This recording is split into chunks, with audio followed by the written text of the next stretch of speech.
வணக்கம். என் பெயர் முகமது யூனுஸ் பர்வேஸ். நாங்கள் வகுப்பு படிக்கிறேன். நான் இப்போது கல்விக்கண் திறந்த காமராஜர் அவர்களை பற்றி பேசப் போகின்றேன். காமராஜர் அவர்கள் 1903 ஆண்டு ஜூலை மாதம் 15ஆம் தேதி விருதுநகரில் பிறந்தார். காமராஜரின் பெற்றோர் குமாரசாமி அவர்கள் மற்றும் சிவகாமி அம்மையார் ஆவார்.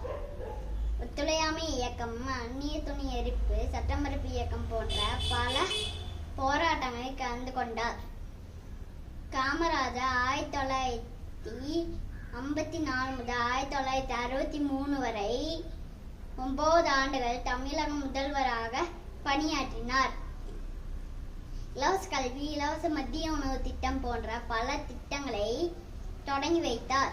இதனால் கல்விக்கண் திறந்த காமராஜர் என அழைக்கப்பட்டார்.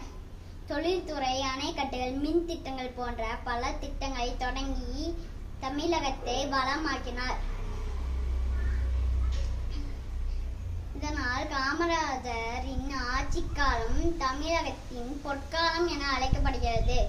காமராஜர் 1975ஆம் ஆண்டு அக்டோபர் மாதம் 2ஆம் தேதி மறைந்தார். நாட்டுக்காக வாழ்ந்த நல்லவரை காலம் மட்டும் நினைத்து போற்றுவோம். நன்றி, வணக்கம்.